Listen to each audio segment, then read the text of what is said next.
कहानी पर बात करने वाले हैं जो वाकई रोंगटे खड़े कर देने वाली है। ये एक ऐसी दुनिया की सैर है जहां लोक कथाएं, नैतिक न्याय और अलौकिक प्रतिशोध यानी सुपरनैचुरल रिवेंज आपस में टकराते हैं।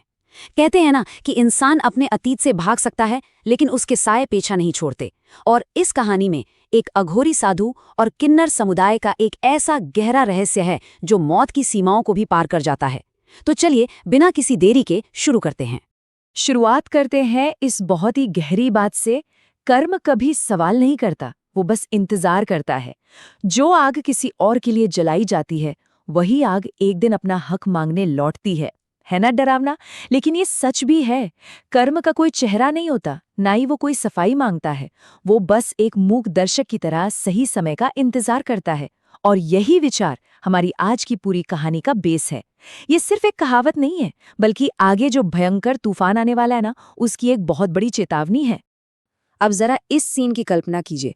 मुख्य घाट से दूर एक बिल्कुल सुनसान शमशान है। चारों तरफ राख की एक मोटी परत जमी हुई है और अधजली लकड़ियों के बीच एक चिता बस बुझने ही वाली है। इसी बुझती हुई आग के ठीक सामने बैठा है एक अघोरी साधु। उसके पूरे शरीर पर राख लिपटी है, आंखें बंद है और होठों पर लगातार मौन मंत्र चल रहे हैं। वो हर एक मंत्र के साथ जमीन से राख उठाता है और आग में डाल देता है। रात के उस सन्नाटे में किसी आत्मा को जगाने के लिए किया जा रहा ये तांत्रिक अनुष्ठान माहौल को बेहद खौफनाक बना देता है। लेकिन कहानी में असली ट्विस्ट यहीं से आता है। साधु को लगता है कि बस उसका काम हो गया। उसके चेहरे पर जीत की एक हल्की सी मुस्कान भी आ जाती है। पर राख और लकड़ियों के बीच से जब एक स्त्री की आत्मा बाहर आती है तो वहां कोई चीख पुकार या छटपटाहट नहीं होती। इसके बजाय उस आत्मा में एक अजीब सी शांति है। एक ऐसा असहनीय अधिकार है जो साधु के सारे अहंकार को पल भर में चकनाचूर कर देता है। साधु की वो मुस्कान वहीं की वहीं जम जाती है। आत्मा की ये खामोशी ही उसकी असली ताकत का सबूत है, और यहीं से साधु के हाथों से सारा कंट्रोल पूरी तरह फिसल जाता है। इस अलौकिक शक्ति का असर इतना भयानक है कि बिना छुए ही बहुत कुछ हो जाता है। सबसे पहले साधु की हिफाजत करने वाली रुद्राक्ष की माला अचानक चटक कर राख में गिर जाती है। फिर उसके सीने पर एक पतली सी लाल रेखा उभर आती है, बिल्कुल वैसे जैसे किसी ने आर पार वार कर दिया हो। वहां हवा एकदम थम सी जाती है।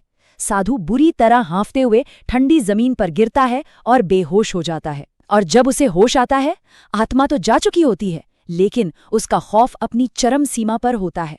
बिना एक शब्द बोले वो डरा सहमा साधु तुरंत उस शमशान से भाग खड़ा होता है। और ये तो बस शुरुआत थी। यहाँ से जो घटनाएं घटती हैं वो कोई इत्तेफाक नहीं, बल्कि एक सोची समझी प्रताड़ना है। सुबह होते होते साधु का सबसे सुरक्षित ठिकाना यानी उसका आश्रम रात की आंधी में तबाह होकर कचरे के ढेर में बदल जाता है। दोपहर में जब वो जंगल से गुजरता है तो एक छोटी बच्ची की रहस्यमयी आवाज गूंजती है और वो गायब हो जाती है। बात यहीं खत्म नहीं होती। शाम आते आते तो हद ही हो जाती है। वो साधु अपने वो सारे पवित्र मंत्र भूल जाता है जो जिंदगी भर उसकी सबसे बड़ी ताकत थे। मानो किसी ने उसकी याददाश्त पर ही पर्दा डाल दिया हो। अब इस तबाही के पैटर्न को ध्यान से देखिए। रात की उस भयानक आंधी ने साधु के आश्रम की धज्जियां उड़ा दी। शास्त्र फट गए, मूर्तियां टूट गई। लेकिन सबसे चौंकाने वाली बात क्या थी? पूरे गांव का एक भी घर इस आंधी से जरा भी प्रभावित नहीं हुआ। गांव वालों को लग रहा है कि ये सिर्फ एक प्राकृतिक आपदा है, लेकिन साधु को अब समझ आ गया है कि ये कोई आम आंधी नहीं है। ये एक सीधा हमला है जिसे सिर्फ और सिर्फ उसकी तपस्या और आस्था को तोड़ने के लिए डिजाइन किया गया है। टारगेट बिल्कुल साफ है। और यहीं पर इस कहानी का सबसे बड़ा रहस्य हमारे सामने आता है। जब साधु शमशान के उस बोर्ड को दोबारा पढ़ता है तो पता चलता है कि जिस शव पर वो तंत्र कर रहा था वो अपराजिता नाम की एक किन्नर का था। लेकिन जंगल में जो नाम उसके कानों में फुसफुसाया जा रहा था वो था अश्विनी। तो ये अश्विनी कौन है? अगर वो आत्मा अपराजिता की है तो अश्विनी का नाम क्यों गूंज रहा है? बस यही वो सवाल है जो साधु के दिमाग में एक बहुत भयानक उलझन और डर पैदा कर देता है। चीजें बद से बदतर तब होती हैं जब साधु अपने एक शिष्य के घर उसकी बहन की शादी में जाता है। चारों तरफ जश्न का माहौल है। स्टेज पर एक छोटी बच्ची बहुत ही सुरीला गाना गा रही है। सब कुछ नॉर्मल लग रहा है, लेकिन अचानक समारोह का सारा शोर एक भारी सन्नाटे में बदल जाता है। साधु को किन्नरों की वो खास तालियों की आवाज सुनाई देने लगती है और फिर भीड़ के बीच उस स्टील काउंटर के पास उसे वही आत्मा खड़ी दिखाई देती है। मतलब अब ये अलौकिक शक्ति शमशान या जंगल तक सीमित नहीं रही। उसने साधु को समाज के बीचों बीच सबके सामने आकर घेर लिया है। भरी भीड़ में उस आत्मा को देखकर साधु की तो जैसे जान ही निकल जाती है। वो अपनी जान बचाने के लिए उस शादी के मंडप से सीधे घने जंगल की तरफ भागता है। लेकिन कहते हैं ना, इंसान अपने किए हुए कर्मों से भाग नहीं सकता। जंगल के उस खौफनाक अंधेरे में डर के मारे उसके दिमाग के वो दरवाजे खुलने लगते हैं जिन्हें उसने सालों से बंद कर रखा था। उसकी दबी हुई पुरानी यादें एकदम से उसके सामने आ जाती हैं, और यहीं से हम इस कहानी के सबसे काले और क्रूर सच का सामना करते हैं। असल में अश्विनी एक किन्नर थी, जिसे किन्नर समुदाय ने बड़े प्यार से पाला था। वो कोई साधारण इंसान नहीं थी। वो गांव वालों को अंधविश्वास के खिलाफ जागरूक करती थी, समानता की बात करती थी। लेकिन होता क्या है, जब भी कोई पुरानी कट्टर सोच को चुनौती देता है तो उसका अंजाम अक्सर खतरनाक होता है। साधुओं और गांव वालों ने गुस्से में आकर उसे डायन करार दे दिया। उसे घसीट कर जंगल ले जाया गया, जंजीरों से जकड़ दिया गया और बिना किसी रहम के उसे जिंदा जला दिया गया। और सबसे भयानक बात यह है कि इस घिनौने अपराध में यही अघोरी साधु खुद शामिल था। इस निर्मम हत्या के बाद जो हुआ वो दिल दहला देने वाला था।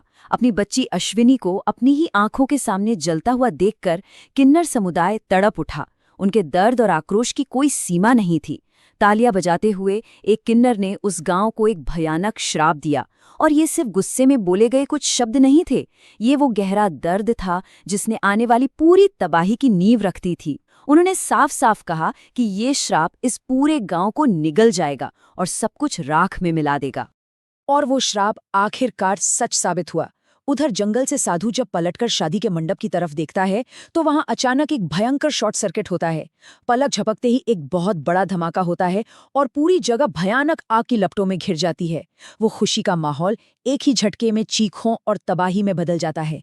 ये आग कोई मामूली दुर्घटना नहीं है, ये उस कर्म का भौतिक रूप है जो सालों से अपना हिसाब बराबर करने के लिए बेताब था।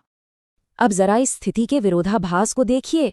एक वक्त था जब ये साधु अहंकार से चूर था, जब उसने बिना एक पल सोचे एक मासूम को जिंदा जला दिया था।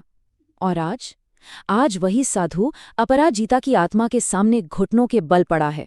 वो बुरी तरह कांप रहा है, रो रहा है और अपने किए की माफी मांगते हुए गिड़गिड़ा रहा है। न्याय का पहिया पूरी तरह से घूम चुका है। अब सारी ताकत उस आत्मा के हाथों में है और साधु पूरी तरह से बेबस है। लेकिन कर्म इतनी आसानी से माफ नहीं करता। अपराजिता की आत्मा एकदम शांत है, बस उसके चेहरे पर जीत की एक हल्की सी मुस्कान है।